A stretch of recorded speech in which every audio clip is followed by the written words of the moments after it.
Earlier, I was sharing with you how the mind has two options if you narrow it down. One option is for it to function as it has always pretty much been functioning, which is of an antagonistic nature, meaning ultimately at the end of the day, we feel distraught. The mind is in a commotion,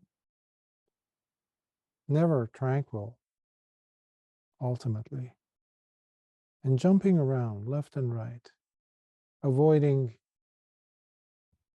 every possible painful, unpleasant scenario as best as it can, as it tries to latch onto anything that is pleasurable or the opposite of whatever is painful. That is basically the state of affairs that is ongoing,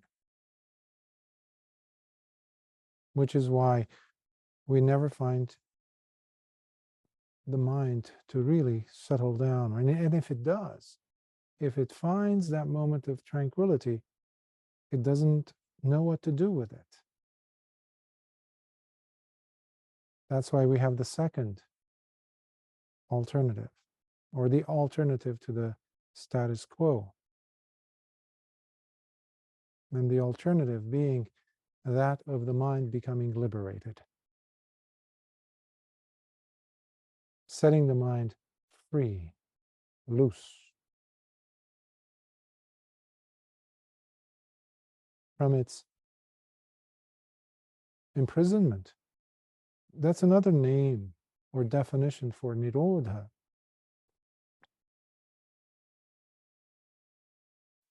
Or mokkha, or moksha, as they used to call it. Freedom, liberation, release. Who gets to be released? Somebody who's been locked up. So that is why we meditate. That is true freedom. For today's sutta, I chose the one that is, that's been on the list for some time, and you have to wait for the moment, the right moment.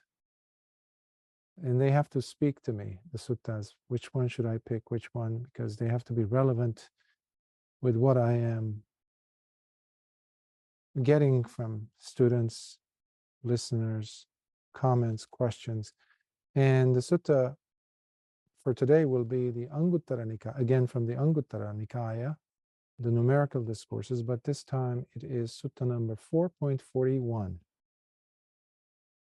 It's therefore from the Book of the Fours, and it's sutta number 41. And the name is Samādhi Bhāvana Sutta. Samadhi means, previously it used to be called, well, some people still call it, concentration, which is a misnomer, which is not adequate to truly capture what Samadhi is trying to say. And Samadhi is a term that Lord Buddha had to come up with to describe the state of mind of a meditator. This was different than anything else that had been in practice up to that point. So he invented the word Samadhi, and the best English equivalent to that is not a single word, but it's a collection of words that I had to bring together. It's collectedness of mind. So it's that collectedness. It does have elements of concentration. That's why we need to look at the contextual elements that we see as to how the word samadhi is being used in a sentence. So here we have the next word being bhavana. Bhavana means cultivation, development. So in English, I translated this as developing the collectedness of mind.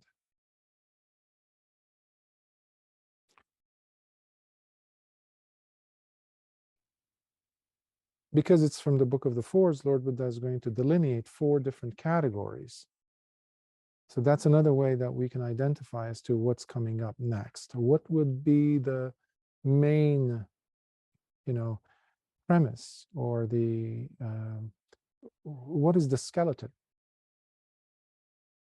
that the sutta will be addressing, the points. But at the end of this sutta, we come across a reference being made, which is not so rare, but it does happen, meaning in different suttas, but they don't happen that often, where Lord Buddha makes a statement where he says, and it was in reference to this, what I just explained to you, that I addressed so-and-so's question. This is what I was trying to say when I answered so-and-so's question that is in this sutta. This is a beautiful reference being made by Lord Buddha himself of a discourse that he has given. And so I chose, because that shows up, because it's a unique and a beautiful reference made by none other than the teacher, I decided to also go ahead and translate that sutta as well and present it alongside this one, because there's a reason, and especially because it's not a very long sutta. And that comes from the Parayana, which is the last book of the Sutta Nipata. The Sutta Nipata, I mentioned so many times, it's the group of discourses that are some of the earliest suttas we've ever had from the sasana. So it's a big occasion for a sutta to be making a reference to that book. So it puts things in perspective. For that reason, I would like to have us start with that one, even though this will be the Anguttara Nikāya, Numerical Discourses 4.41, Samādhi Bhāvana Sutta is the one we'll be covering, but I just want to go over the one that Lord Buddha is referring to, and that comes from the Sutta Nipata, Sutta number 5.4 from the Parayana Vagga. And so I'll just go over that. I won't be commenting on this sutta, but just to give you a reference point. So the name of the sutta from the Sutta Nipata is Punna Kama Navapuccha Sutta. Basically in English means Venerable Punnaka's questions. So this is Venerable Punnaka, who's a young monk, asking a question from Lord Buddha. O unshakable teacher, who clearly sees the root of all things, there is a question I've come to ask, said the Venerable Punnaka as he continued. Why have the sages, human beings, warrior kings, and Brahmins in the world been making sacrifices to the gods all this time and continue to do so? I kindly ask on this matter, may the Blessed One please tell me the answer to this. And the Blessed One replied, all those sages, human beings, warrior kings, and Brahmins in the world have been making sacrifices to the gods and continue to do so for the simple reason that they all must face sickness and old age. But they hope to somehow gain rebirth into a better state, Punnaka. So there's a catch, he says. People have been doing this forever. They want to get something out of it. So basically, it's an investment, he's saying. That's why people keep making sacrifices. And you can just think of it in terms of Judeo-Christian culture. When I was a child growing up, every Sunday we would be at church, and we would be in the back rows, and I would see the front rows, two sections. One in particular, the left side, there would be elderly men. So they would be either bald, white-haired, barely able to stand, all the way up front, like a few rows of them. And on this side, there would be with the women, all with their, head covered and all that. And they're bowing, they're, making the cross, and they're like, yes, yes, yeah. I was like, I would ask my parents, what's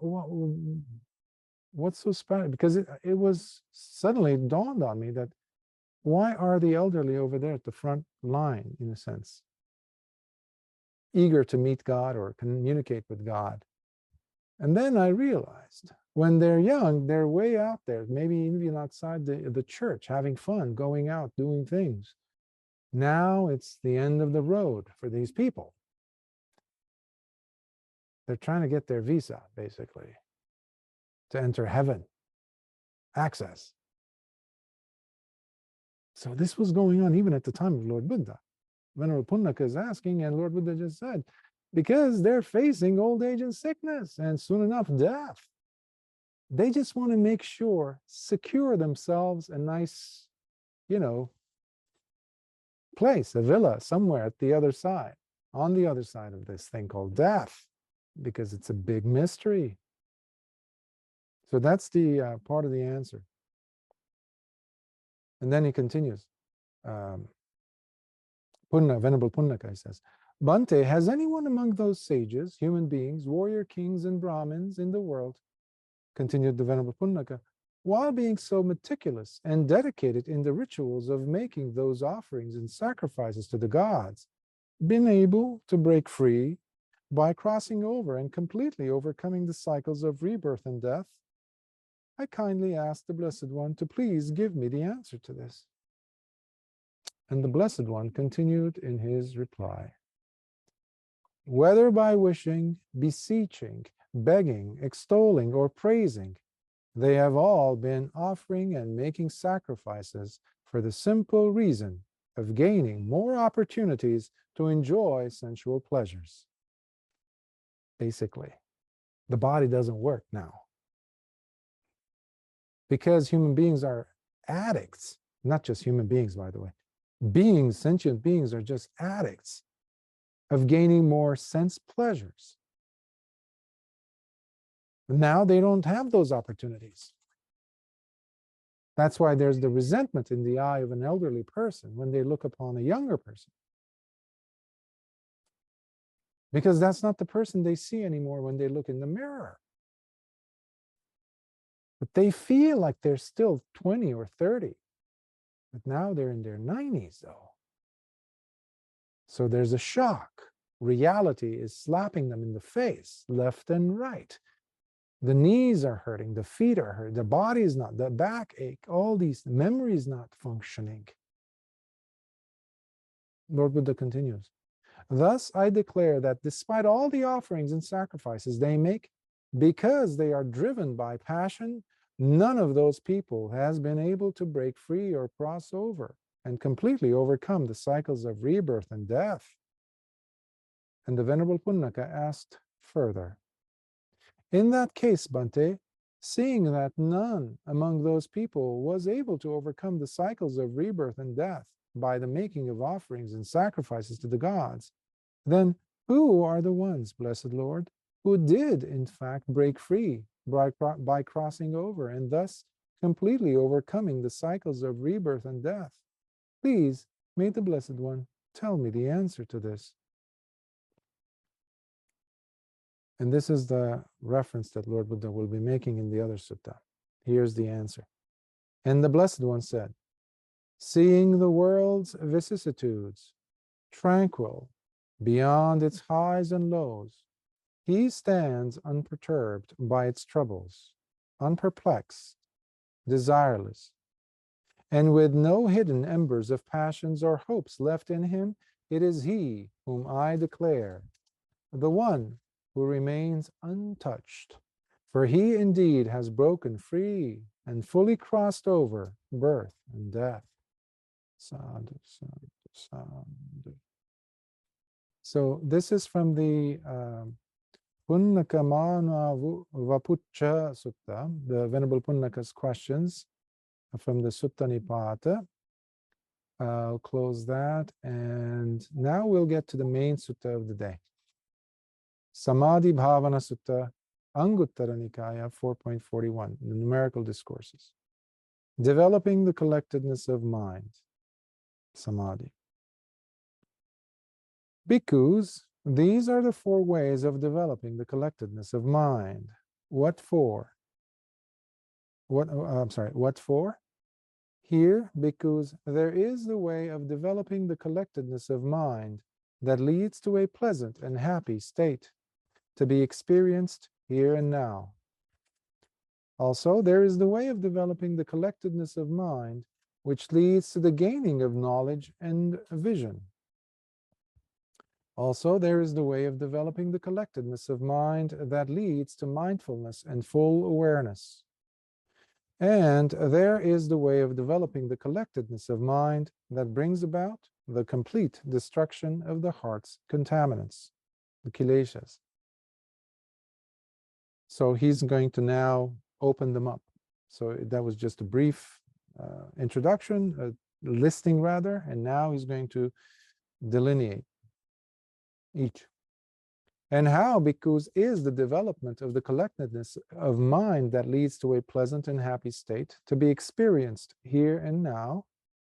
Here, bhikkhus, by secluding himself from sensual pleasures and distractions, while pulling himself inwards and staying aloof from all kinds of evil and unwholesome states, the bhikkhu enters upon and abides in the first jhāna, which is accompanied by thinking and pondering, along with joy and happiness that arise from such seclusion. This paragraph repeats countless times throughout different suttas, throughout the Nikāyas. This is basically the method of getting into the jhana, the first one. And if you're able to get into the first jhana, the others would be possible as well. And the key thing here is to train the mind to stay aloof, not to be attached to this quest, constant search for experiencing more pleasures. In other words, the 5 hindrances are there. And if they're not, then the person is making the conditions right for the first jhana to take place.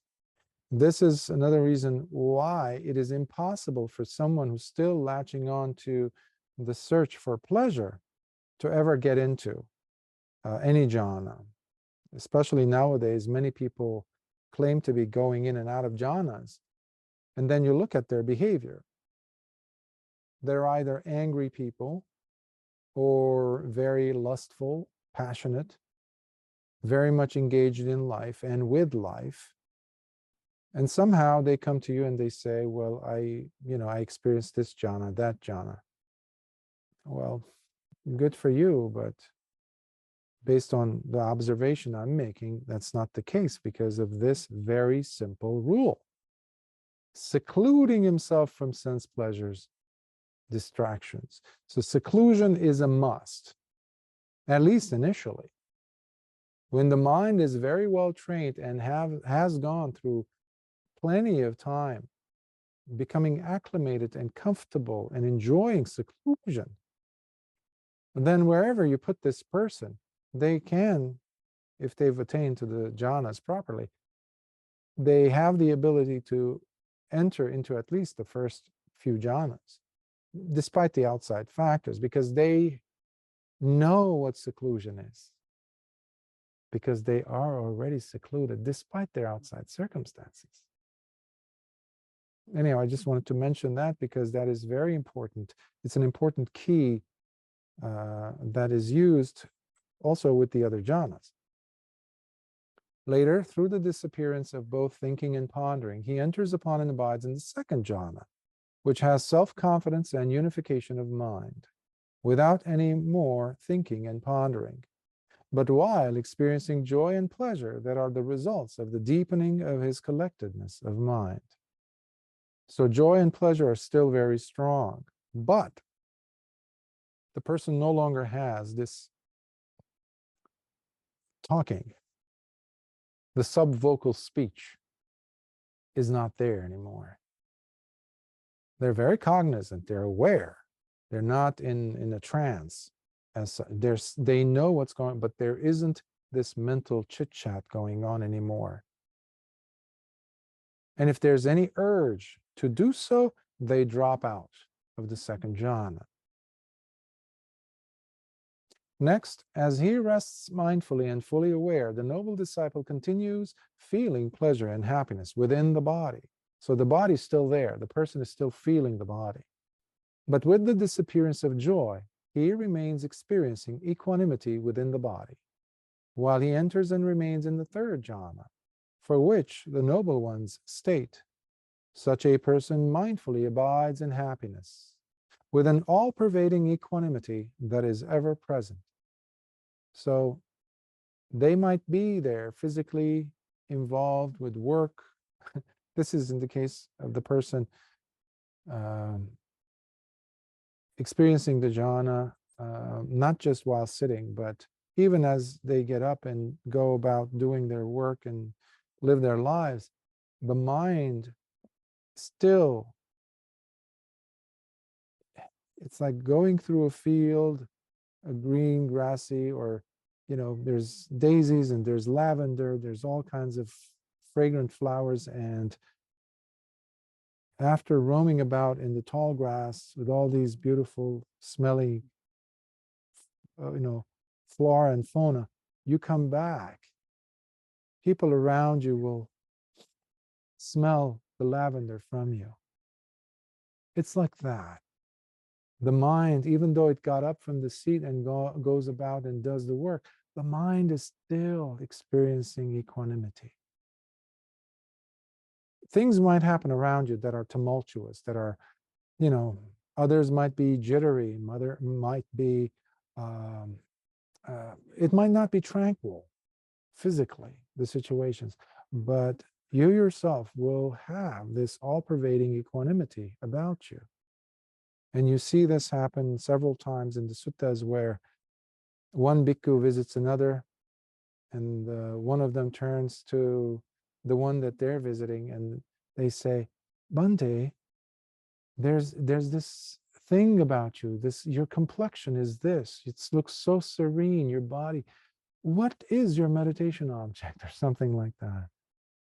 Because it becomes unmistakable, detectable for others around you who come in contact with you. Moving on. So it's not fully established yet, as the case will be as in the next one, when the fourth jhana comes in. Furthermore, by giving up both pleasure and pain altogether, and by already having gone beyond both delight and dislike, the bhikkhu no longer experiences pleasure or pain, and instead remains dwelling in the ever-present state of purifying mindfulness, with the overwhelming presence of equanimity, and thus he attains to the fourth jhana. The fourth jhana is crucial because it allows the mind to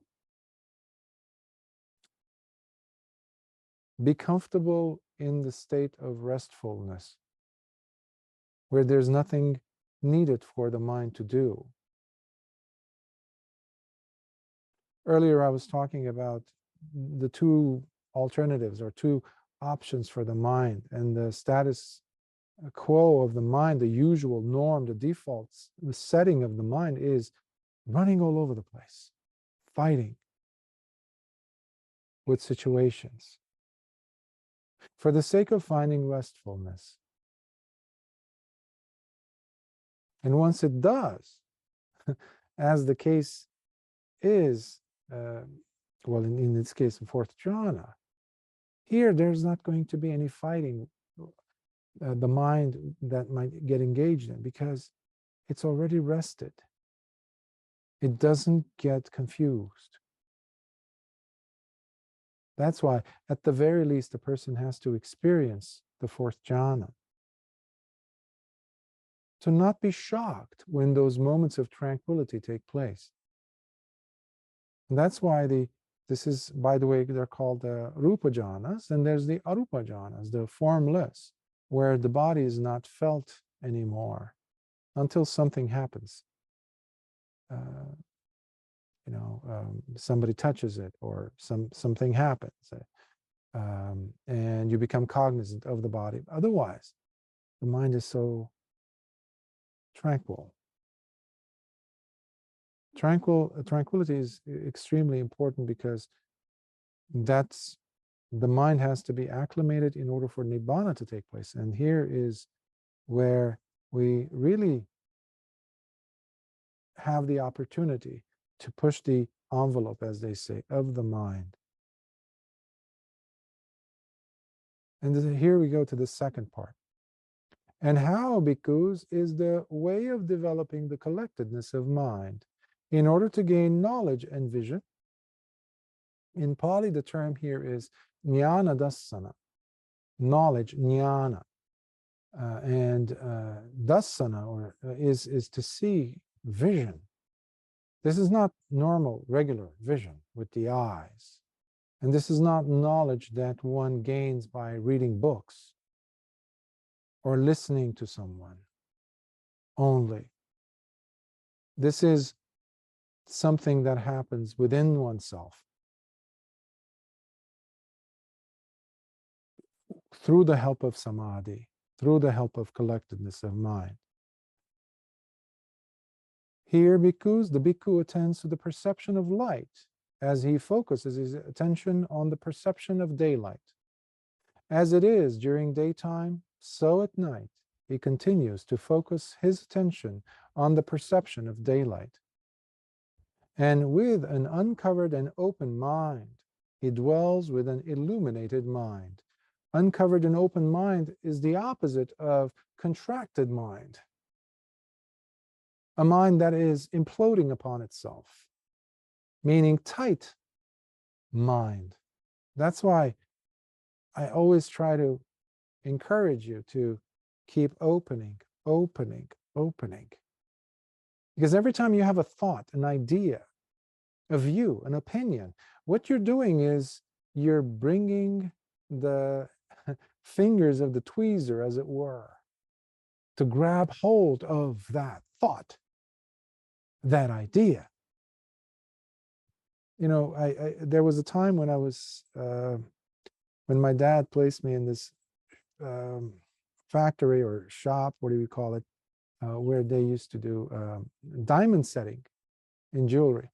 Before I decided to go and become a goldsmith, apprentice as a goldsmith, I was only 12. So I would see this contraction that they had, this tweezer-like thing that would, if you squeezed it, it would be like a pen. But as you squeeze it from the back, these fingers would come out and open up, with which they could hold a diamond from what you call the table of the diamond, or the head of the diamond. So you would grab hold of the diamond like that. And now you're not afraid of losing the diamonds, because you're holding it like a pen. And then they would bring it and put it just in the center of a ring or something it's like the prong that would hold the diamond in place. But you're grabbing hold of the diamond. The mind has to be tight in its grip, even if it just has one single thought that it's working with. But when you have a mind that is uncovered and open, now we're talking. Now there is no contraction. Now the mind is open to possibilities.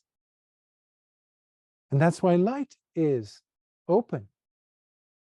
Darkness is closed. You can approach it like that as well. When you want to dispel darkness, get rid of it, how do you do that? You bring a candle in a lit up candle, and suddenly the dark room, poof, no longer dark. Another definition for ignorance is darkness. Another definition of darkness is ignorance. So one of the things that is very helpful for students who are trying to meditate, but they are dealing with drowsiness or sleepiness, is the introduction of light. Turn on the lights, don't be afraid. Early in the morning, you want to wake up and meditate, and it's only, let's say, 3 or 4 or 5 a.m., and that's way early for you, way too early. Turn on the lights. And suddenly, even if your eyes close, the eyelids are not going to be sufficient to block it. So that is an observable external metaphor to what's happening to the mind that is ignorant. So you're introduced, because this is all about jnana, wisdom and knowledge. And knowledge cannot exist in the presence of ignorance. Just like light and darkness cannot exist in the same place.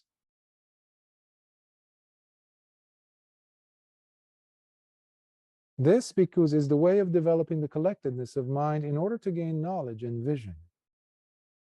That's why it's ridiculous what future schools of, when I say future, compared to the Lord Buddha's timeline, those schools that came, 1,200 years, 1,500 years after, and of Buddhism, where they started to say how passions, sensuality, you can sublimate them. You can overcome them by practicing them, but just bring mindfulness. And that's what modern day gurus have been trying to do. That's not Dhamma. How could that ignorant, dark state of mind, heavy state of mind, experience awakening? You're still going to be there. It's like that frog who's caught in the muddy water and looking up at the moon and saying, I am on the moon. Wishful thinking. And the third one, how, because is the way of developing the collectedness of mind that leads to mindfulness and clear comprehension. This is sati sampajanya, which we also see in the Satipatthana Sutta. Here, because the bhikkhu knows feelings as they arise. He knows them while they are present, and he knows them when they fade away. The bhikkhu also knows perceptions as they arise. He knows them when they are present, and he knows them when they fade away. The bhikkhu also knows thoughts when they arise. He knows them when they are present, and he knows them when they fade away. These three, if you can just remember this portion of the technique. Knowing when feelings are present, and you can hone in and just look at one, you can only experience one feeling at a time, but just observing that and being able to stay with it. The next time the feeling or a feeling comes up, look at its beginning point, at its point of initiation, when it starts, when it arises. Don't be, taken by the story. Just looking at the feeling itself, and then look at the body of the feeling when it's there, when it's intense. Let's say it's an uncomfortable state. So it's a painful feeling. See it. Don't be drawn into the details. So you're looking at it as a third person, as an observer, as a camera would. And then observe with curiosity that point of it fading away. Now, of course, it's not going to happen overnight or in one shot. This is happening. Fortunately, you're still alive. And these things are constantly happening. And you're able to observe.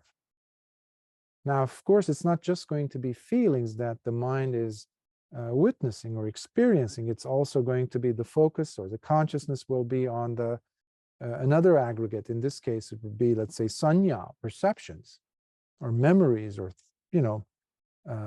mental associations, those interactions between them. Similarly, look at that. Ideas. And when you start thinking about things, look at that. Okay, what started this? Oh, it was the feeling. So now you're looking at the beginning of the feeling. I'm sorry, the beginning of the thought. And then you're looking at the body of the thought. Oh, there I am. The mind, look at the mind. It's still trying to regurgitate, chew on that thought, trying to extract some things out of it, meaning out of it. You're sucked into the details. You don't need to do that. And then you notice something that, you stub your toe or something, or somebody, you get a phone call. Keep your attention on the thought just for the sake of noticing when it's going to go out. When is it? Because the moment you have a new consciousness, the phone ringing, the ears, but your thoughts were there. Yeah, this, that, yeah. What happened? Oof. The hang-up is gone on the thought. But can you stay there to stay there long enough, just long enough to see it go out, be extinguished? This is why we practice. This requires tremendous curiosity from us, to be eager to know what's going on. So feelings, perceptions, and thoughts. This is another way of basically attaining arahantship. Lord Buddha is giving us keys. It's not like you have to go through all these 4, by the way. That might be a question some of you might have. But no, any one of these can do the job. Because ultimately, in this section, it's about sati and sampajanya, because full awareness must be there with us of what's going on, how the body's moving. How am I saying, enunciating these words? Where am I coming with these words, from? What's the subvocal speech all about? This, bhikkhus, is the way of developing the collectedness of mind that leads to mindfulness and clear comprehension. And how, bhikkhus, is, now we're going to number 4. And how, bhikkhus, is the way of developing the collectedness of mind that brings about the destruction of all the contaminants. So samadhi that leads to the eradication of kilesas in the heart. What are the way to get rid of the defilements?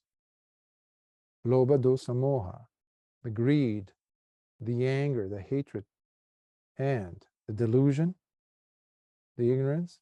So what's the way? What's the samadhi like? Here, bhikkhus, the bhikkhu abides, reflecting on the arising and fading away of the 5 aggregates that one grabs onto. Pancha upadana khanda. The 5 grabbing aggregates that makes us who we are. We think this is me, this is who I am. My ideas, my feelings, my body, my personality, etc.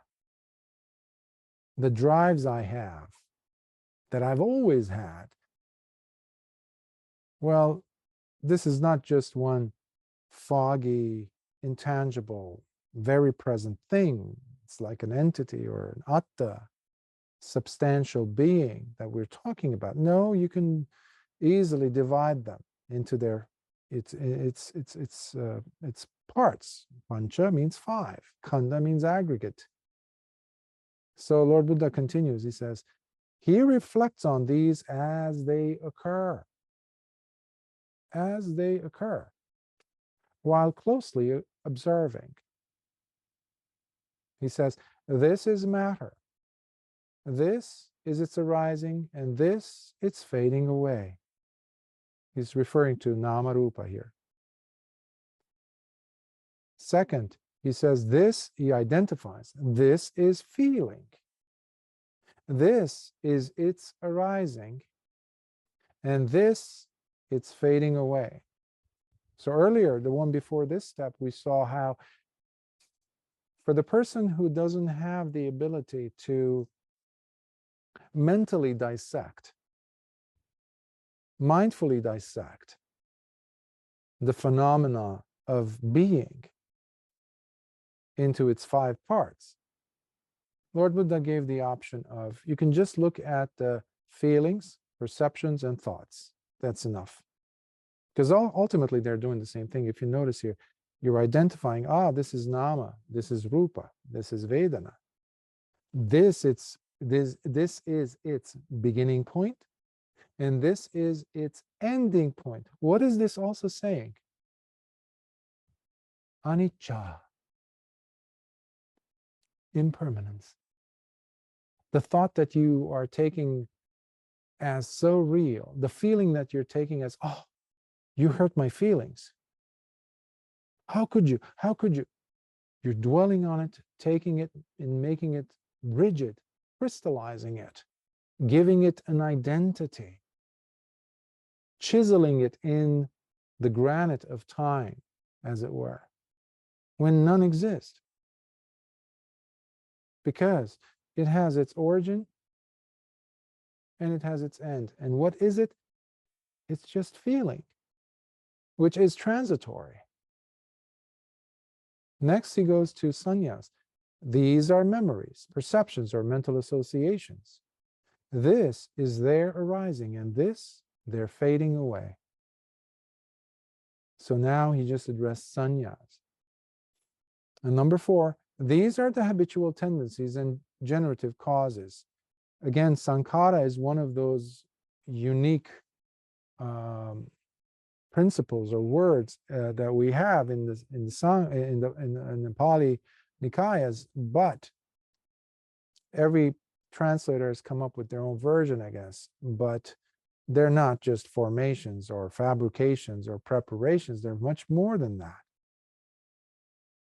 They cannot be encapsulated in one word. They have a drive. They have a momentum about them. They fabricate things. They prepare things. They construct things. That's why I use sometimes, like I do here, generative causes. They generate. They're causes that it's like a momentum. It's like the river's flow, the push, the current. And we don't know where it started. And that's not our job.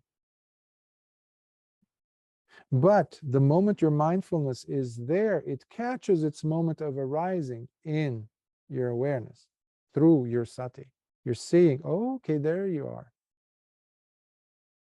Because sankharas come and they put their signature on our feelings, on our behavior, on our actions, on our conduct. Last week, I think, or the week before, I was talking about sankharas can, it's not just bad tendencies, they're also so-called wholesome tendencies. But either way, in both cases, they have to be let go of. Like when we were doing the Puttamansa Sutta, the nourishment or nutriment, where Lord Buddha described the 2 men that grab hold of this weaker person and try to toss him into the fire pit. One arm is the wholesome sankharas, the other arm is being held by the unwholesome sankharas. But they're both dragging me into the fire pit. Another birth. Thank you very much. I don't want to have anything to do with both of you. Sankharas will be let go of as we observe their arising and their fading away. And then 5th, these are the various sense awarenesses or consciousnesses, vijnana. So Lord Buddha just completed the 5 aggregates here, listing them and explaining as to how the mind has to be following, seeing their beginning and end. This is their arising, and this, their fading away. Bhikkhus, this is the way of developing the collectedness of mind that brings about the destruction of all the contaminants. Bhikkhus, These are the 4 ways in developing the collectedness of mind. And here's what I was trying to say in the beginning. It was in reference to this that I made the following statement in the Parayana Vagga, as I addressed Punnaka's questions.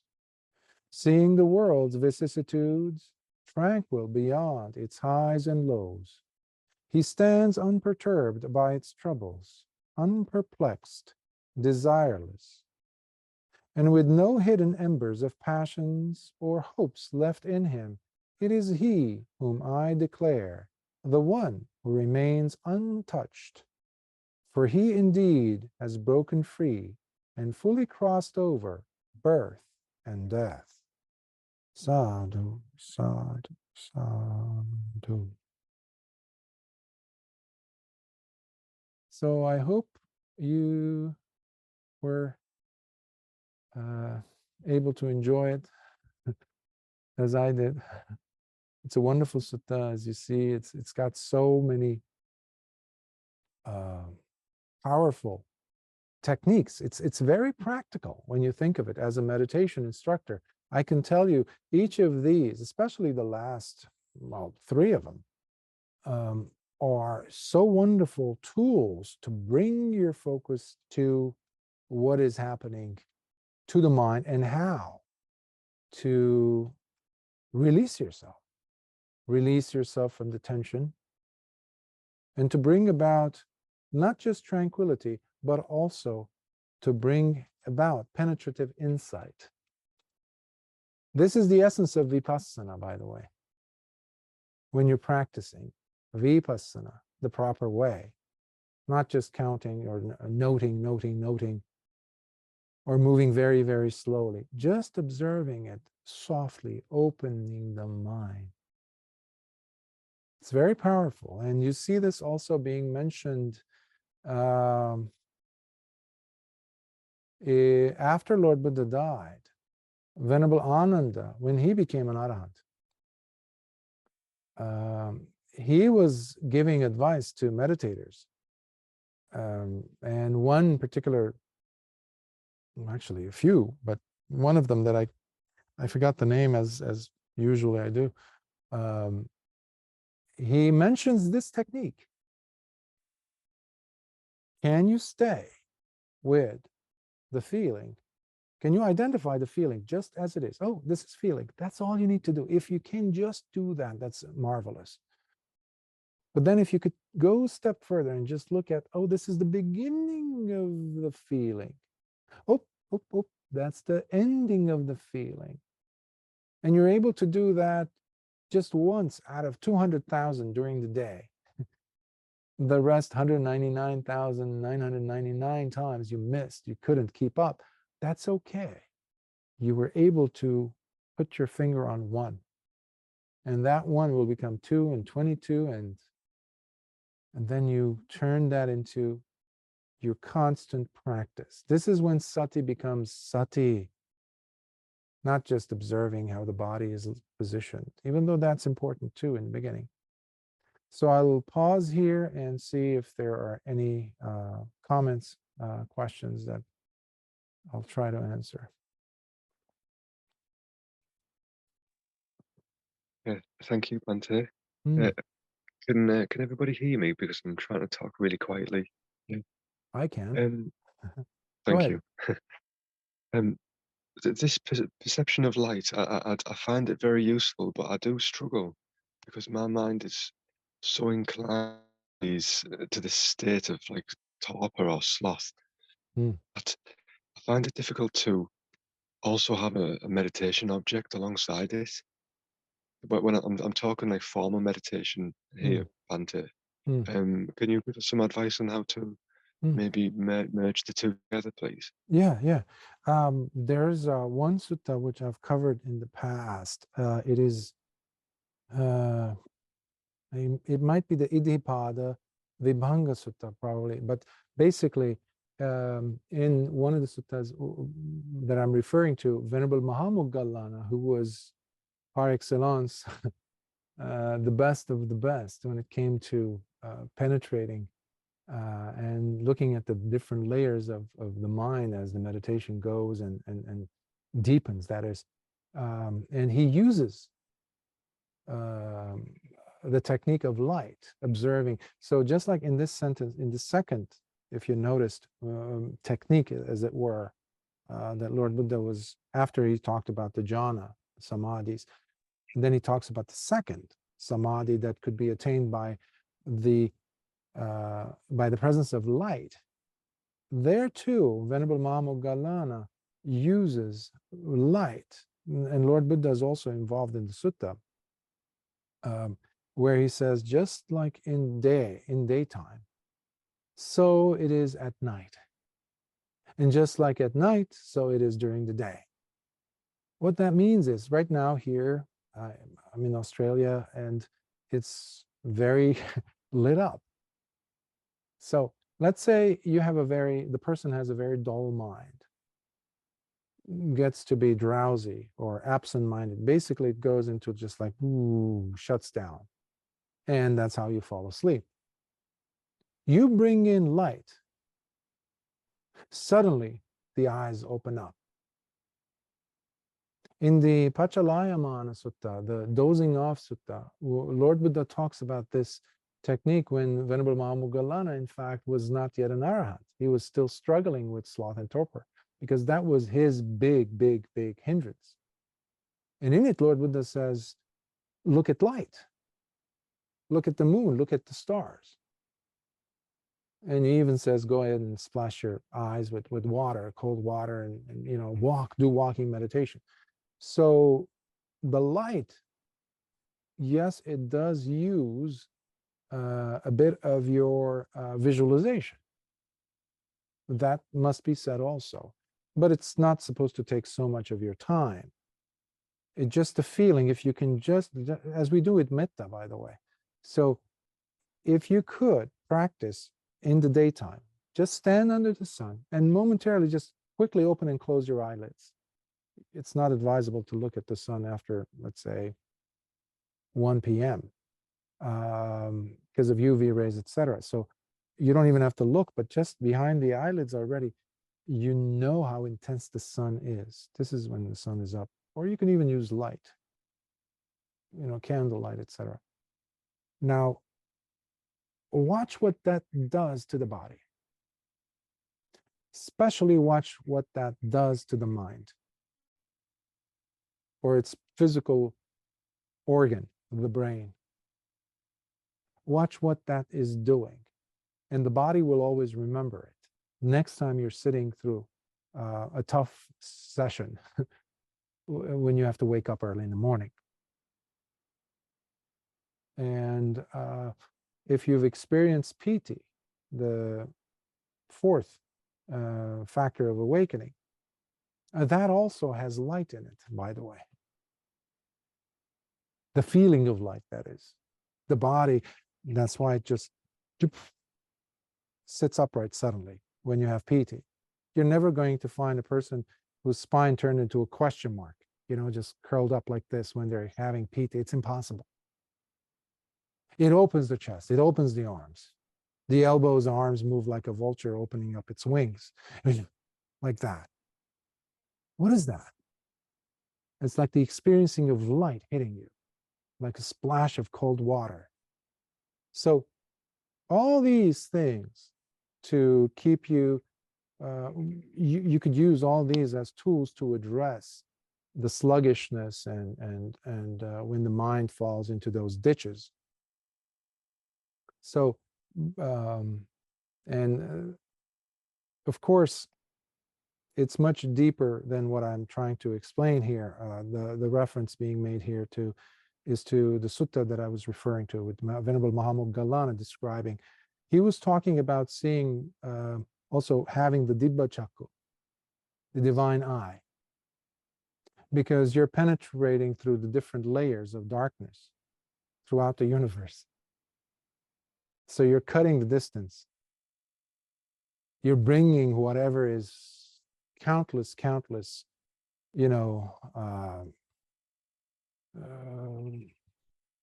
don't know, what was it called? solar units or star units, bringing them right next to you. Whatever is far is no longer far. It's right here. You could see it clearly. So light is one of the techniques that they use. And it's also falling within those suttas. I believe they're from the Samyutta Nikāya, under the Mahamoggallana Vagga or Samyuttas, where he is teaching his students on the ability to develop psychic abilities, psychic,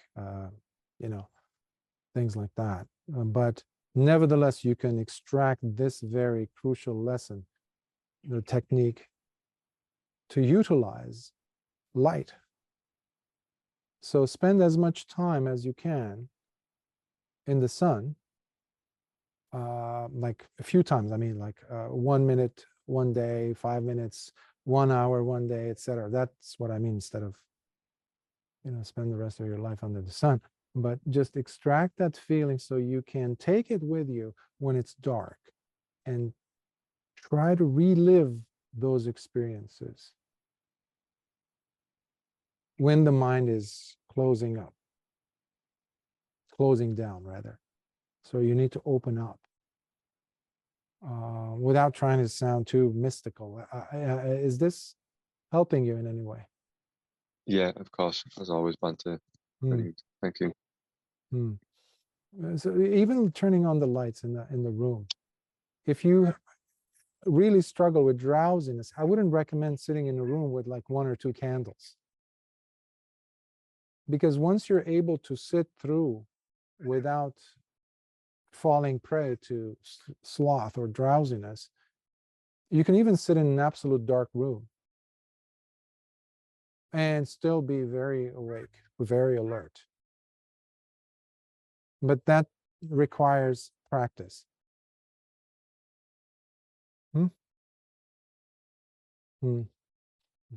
Good question. Any other questions?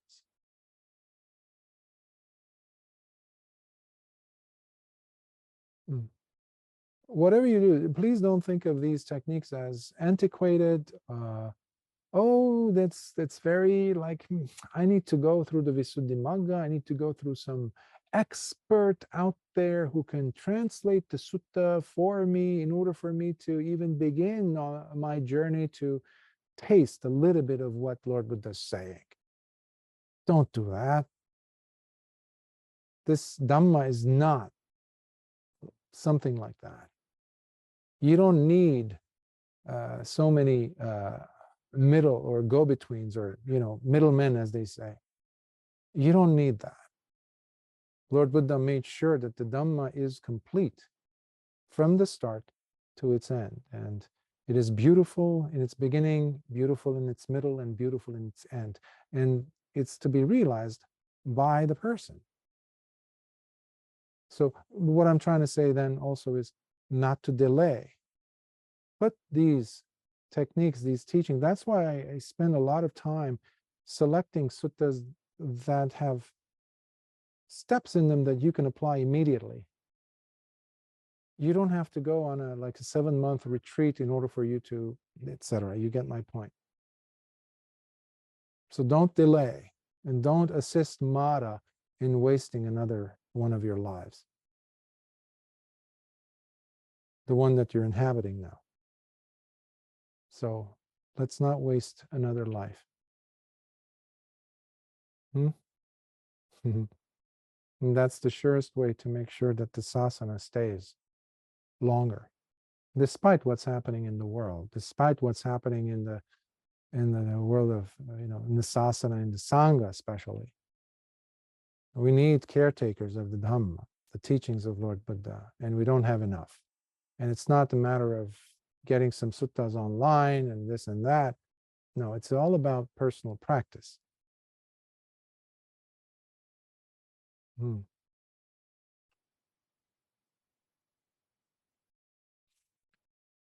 Let us, in that case, transfer some merits.